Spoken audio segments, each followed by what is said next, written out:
Call the Westfield Board of Public Works and Safety meeting to order for November 13th, 2019. Will the staff please call the roll to verify the presence of a quorum? Mayor Cook. Here. Randy Grimm. Present. We do have a quorum. Thank you. Next is the consideration for approval of the minutes of October 23rd, 2019. Having had opportunity to review those minutes, are there any additions, corrections, or comments? Hearing none, I'll entertain a motion. So moved. I will second that. Motion made by Mayor Cook, seconded by Randall Graham to approve action item number 1, the minutes of October 23rd, 2019. All in favor signify by saying aye. Aye. Opposed? Motion carries. Next, the contracts and agreements. Action item number 2, amendment East Street North Extension Professional Engineering Contract. So we contracted a year or so ago with Structure Point to design, actually it was a number of years ago, the East Street Extension. As a part of that contract, they included dollars associated with permitting for the intersection of 38 and East Street. We've determined that those dollars are not needed, but we do need to accommodate some design for detention. So what we're proposing is a zero-sum change order to modify the scope of services. Originally, all the detention was intended to be accommodated by the development as a part of an agreement with them, but there's going to be some that we are going to have to accommodate on our own property. Okay. So no additional dollars, just a change in the scope. Okay. Good. Any discussion?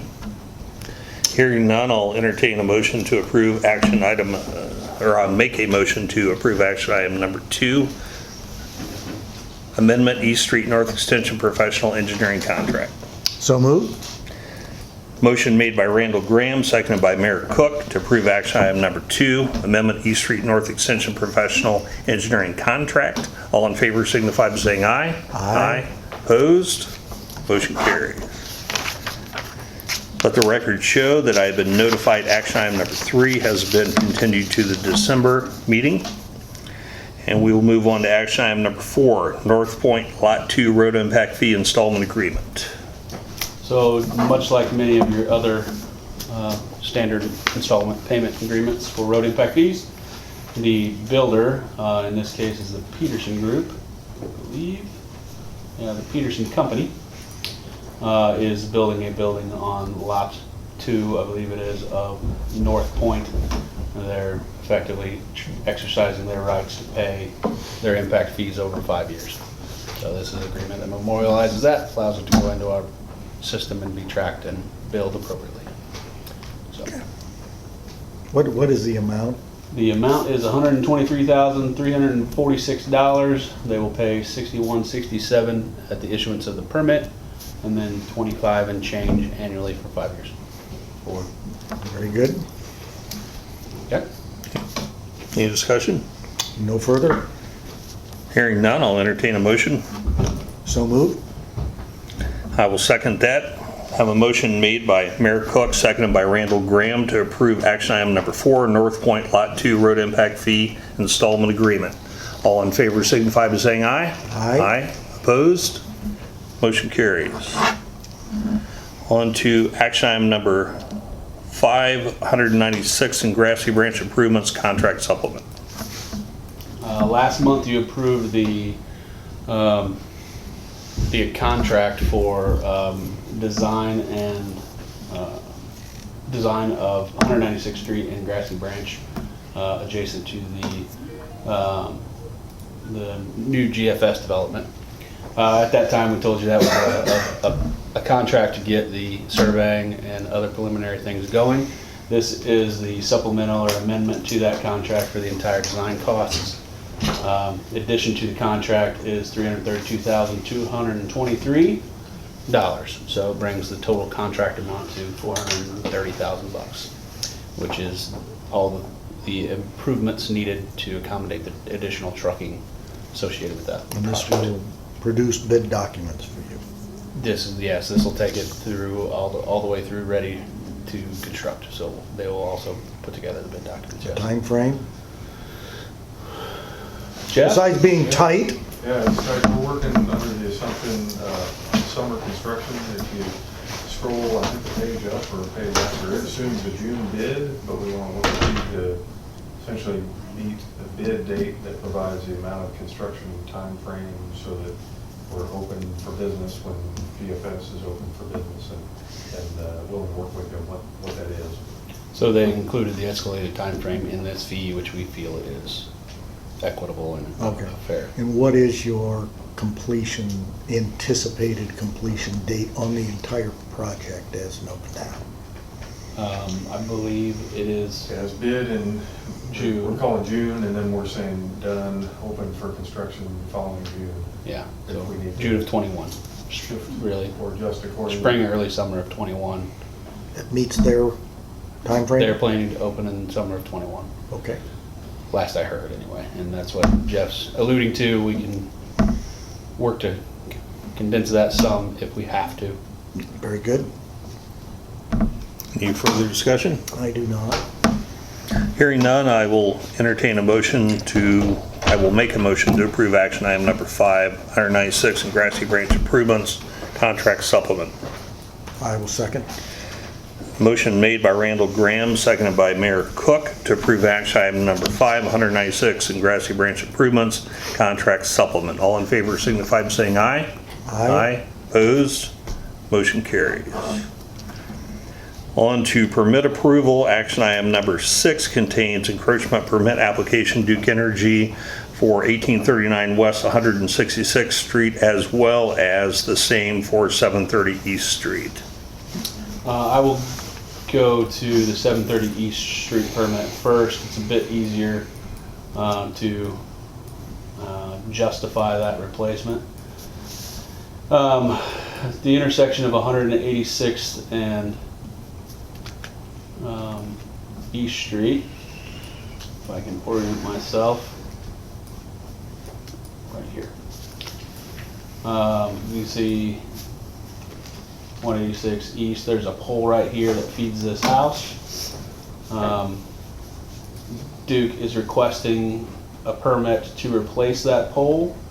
If you look at the condition of the pole, it is broken. Therefore, I have expedited their permit process so as to avoid it falling down. But they're gonna replace the pole and then drop a new underground service back to the house. I would consider this an emergency repair with heavy winds that could topple over and we could have a significant amount of problems. Certainly a public safety item. Yeah. So that is permit number 1 for the East Street, 166th Street application. Wait, back up to that. Sure. Give me an overhead map of that. Of East Street. Where the pole is and where they want to put it back. The Pole is, I believe, right That there. would be that one. That's the old, it used to be Thompson residence. I don't know who lives there now. And then they would put it back arguably in the same spot at that intersection and drop power over. Which is not in a safe location.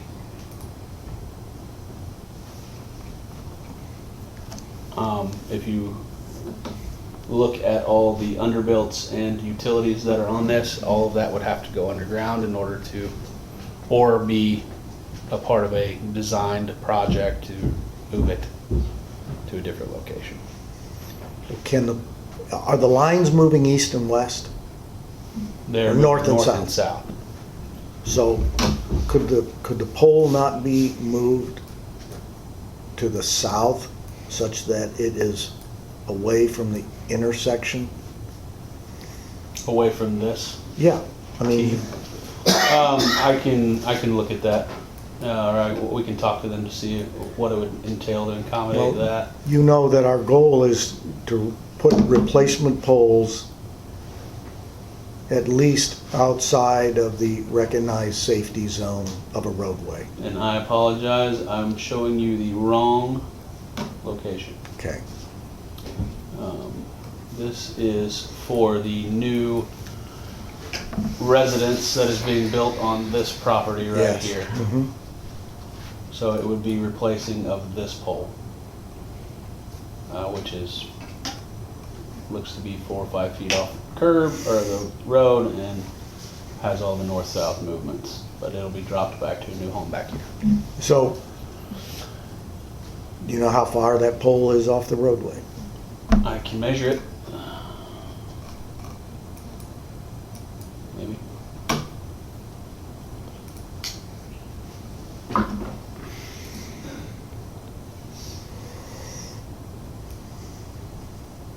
Appears to be roughly 6 feet. It's much further than the other one we were looking at, which is like Yeah, the other right one, on the other one gravel looks shoulder. to be just a service drop to that house off of this line. Is that pole damaged? Is that the one you were This showing is us the is one that's damaged? damaged, yeah. Okay. It's the one that's broken right there. Basically, the only thing holding it up is the power lines. All right, now go down to the base of it. So it's, okay.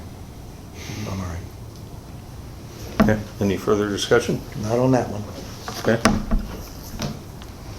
On to 1839 West 166th Street. This one was before you last month. This is not it. That's not it. That's the one you just looked at. Oh, I'm sorry. sorry. There you go. The appropriate one was before you last month. It is essentially an upgrade project. Duke is doing these throughout the community. Located at 166th and Eagletown Road. It was voted no last month due to concern from the board associated with communication with residents because the height of the pole is changing. The height of the pole is changing to accommodate the upgraded system, so larger wires, and et cetera. And I'm assuming to accommodate current standards. Since that time, the residents have been notified by Duke of the changes. The comments wouldn't come back to us, but no one has contacted us about concerns about the poles being taller. Is this just one pole? This is 5 poles. There are 5 new poles and a replacement pole. So my question I will always ask, are the poles being placed? At the back of the future right-of-way? Yes. They are not.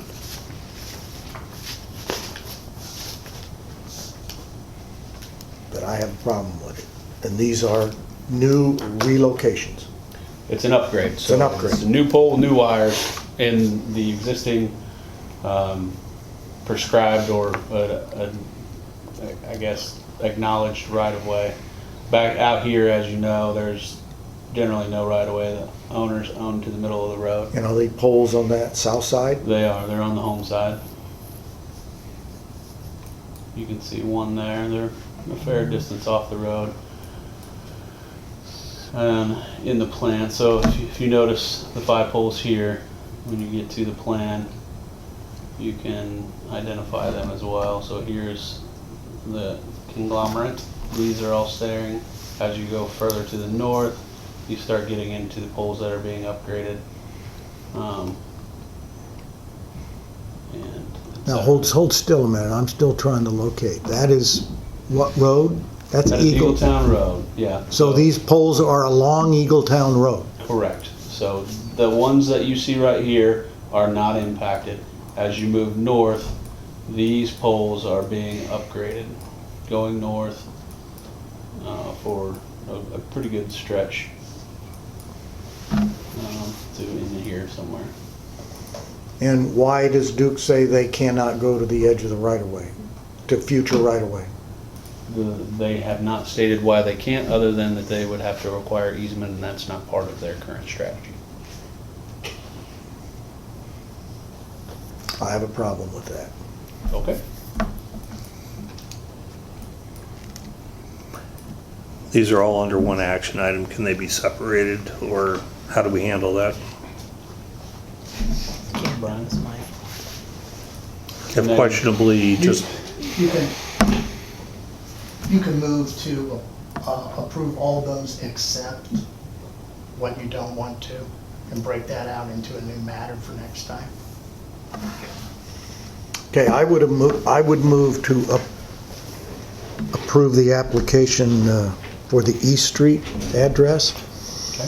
I would ask on the 166 that our Public Works goes back and ask Duke for their explanation as to why these can't not be moved to the outside of the future right-of-way. I will second that motion.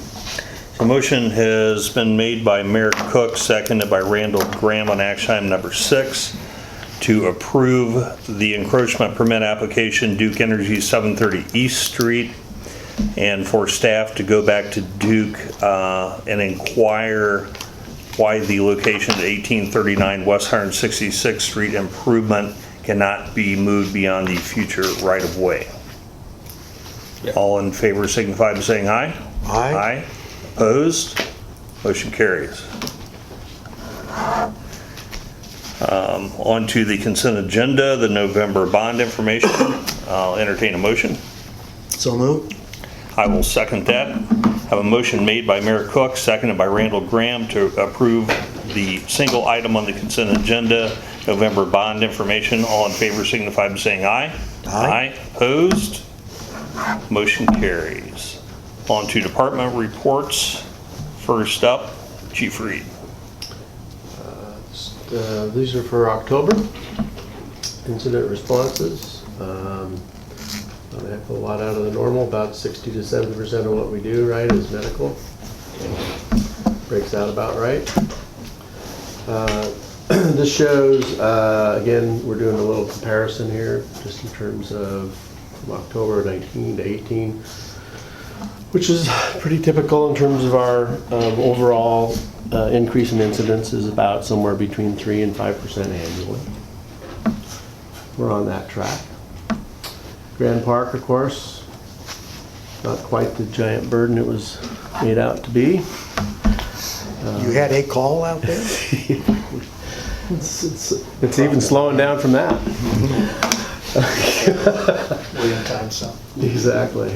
This is a pie graph that really kind of breaks down kind of what our calls, how our calls break out. Which is all you've seen. That these numbers have not. This graph really hasn't changed from the day that we put it in place. Here's our. We are tracking false alarms, and we're trying to work through this. I'll talk a little bit about kind of our plan for some of this stuff as we move forward in a minute at the end of this. Commercial false alarms, all really within the norms of what we respond to on a monthly basis. So nothing alarming there.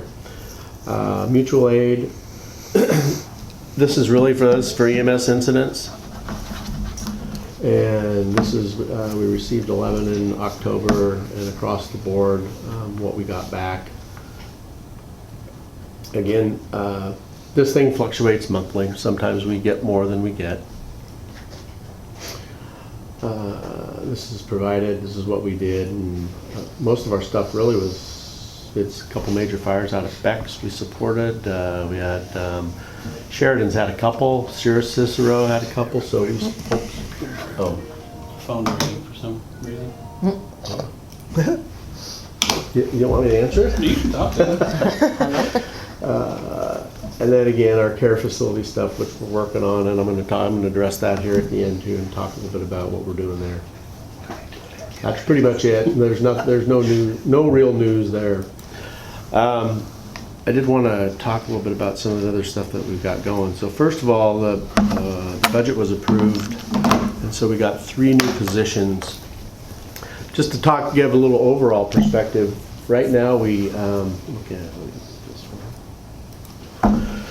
we are planning on bringing on somewhere between 4 and 5 people at the beginning of January.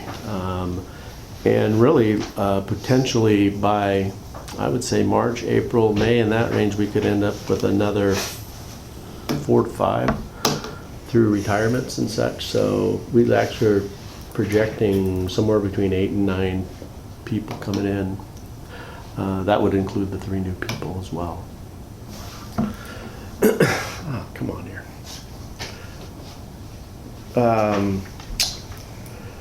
Let's talk about the MIHCP program. It's our community paramedicine program is supporting several different aspects. Those 3 positions are going to come on, and they're going to support that program roughly from 8 to 5, 7 days a week. And we are also with that group, so they're going to do the typical, we have the opioid piece that we're doing, the typical community paramedicine piece, and then we're also working on, as we saw with the care homes, we're going to spend some time in care homes working with those people to see if we can't reduce the amount of acuity we have with that. They're also going to, we're also working on, we're doing the data work right now to support them responding to low acuity calls in addition. So as opposed to sending an Healthcare engine, facilities. the MIHCP people, yeah, I mean, there's some of that they're going to be able to, well, one, we hope to mitigate the number of calls.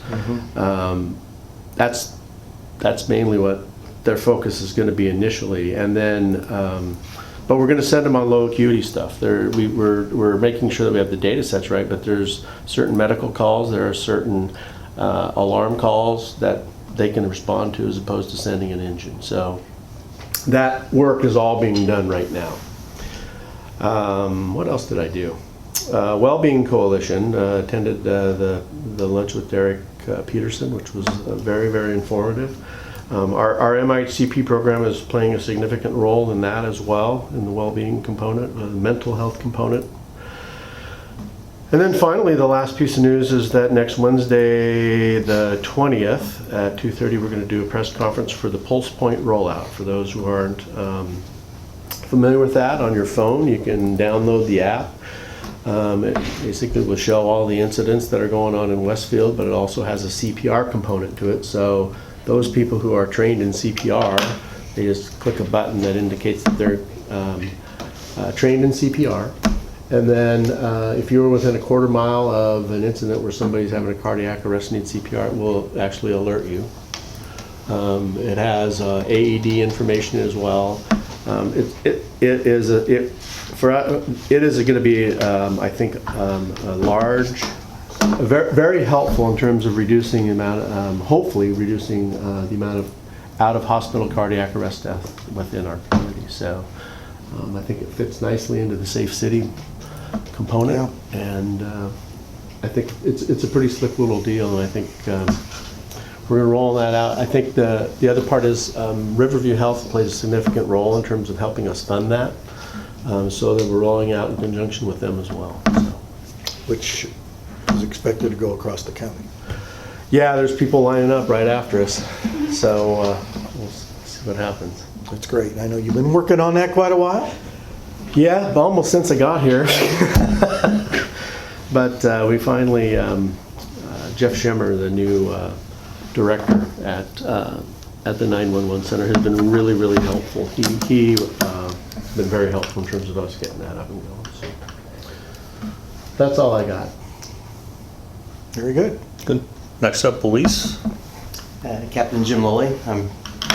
Got some notes from Chief Rush to pass on. The mayor held a ceremonial swearing in Monday night to Winyu, Sharif, and Derek Baldridge, 2 excellent candidates. Both officers have begun their FTO, and depending on how quickly they progress in the FTO program, will be anywhere between 8 and 14 weeks. Both are academy trained, so we won't have to wait for them to get through the academy. So they're hitting the ground running, which is excellent for us in the way we're going. Caden Gebhardt is still in the academy. He's expected to be out late December, so he'll start his FTO probably early January, and his will be depending on how quickly he progresses, 8 to 14 weeks. Bright guy, so he probably won't have to stay as long with that. Today this week we're conducting interviews Tuesday to Friday, up to 50 candidates for new hiring for 50 applicants. So they are on a schedule. Minutes apart, you know, and I mean, they're even having people bring lunch to them to make sure they stay on schedule with all that. I've seen a lot of people sitting in suits out in the Yeah. area. Everybody on their best behavior. But we, as you may or may not know, we've been approved to hire 10 for 2020, which is a blessing for us. And then along those lines of the 10 new hires, Noreen Enriquez, officer, has resigned, has put in her 2 weeks. She just recently had a baby, and we know how things change once we have babies, so she's going to be concentrating on being a new mom, and she also owns a CrossFit gym down south, so she'll be able to focus in on that. We wish her the best. And we held a pizza party for the Citizens Academy alumni last evening, and we recognized those who volunteered their time during the Colts camp and gave out several awards. There were over 1,000 hours of volunteer time that that they put in for the Colts camp, which we know how important that is to keep things running smoothly. And Dr. Great was our guest speaker at that time. And that's what Chief Resch asked me to pass on to you all. Very good, thanks, Jim. Yep, very good. Mr. Lawler? Yeah, we also have some new positions coming on board. So starting on the 25th of November, we'll have 2 new laborers and a new inspector in our engineering group. We still have 1 vacant labor position that we're hopeful to fill either by the end of the year or shortly thereafter.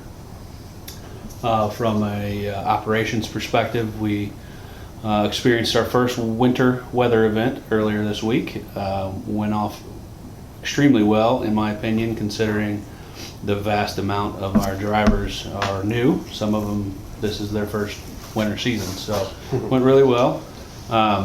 It's really early to have that level of an event, but we were prepared, and the team did a really nice job.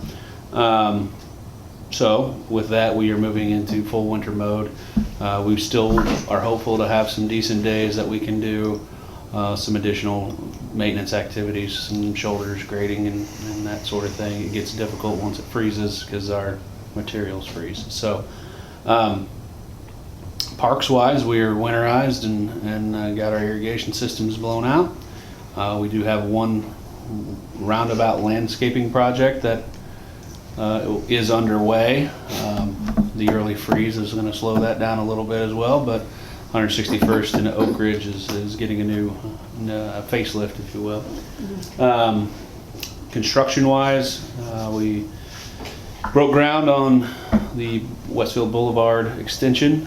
They're actively working out there, largely with clearing, getting the trees out of the way so we can work on getting the bridge foundations constructed this winter and get that bridge set hopefully early in the spring. That'll give the construction company access to both sides of the road without having to track around Union Street and some of our other smaller roads that we don't want them on. And then really exciting news, we broke ground on Junction Plaza, and that is we're planning to really break ground and start moving heavy equipment in early December, so we're a couple weeks away from that. Other than that, we are gearing up and working on some design projects and planning for a very, very busy capital season of construction next year. So, Okay. all right. Good. All right. There's no further business. I'll entertain a motion to adjourn. Move to adjourn? I will second that. All in favor signify, motion made to adjourn by Mayor Cook, seconded by Randall Graham. All in favor signify by saying aye. Aye. Opposed? Meeting adjourned. Meeting adjourned. Meeting adjourned. Meeting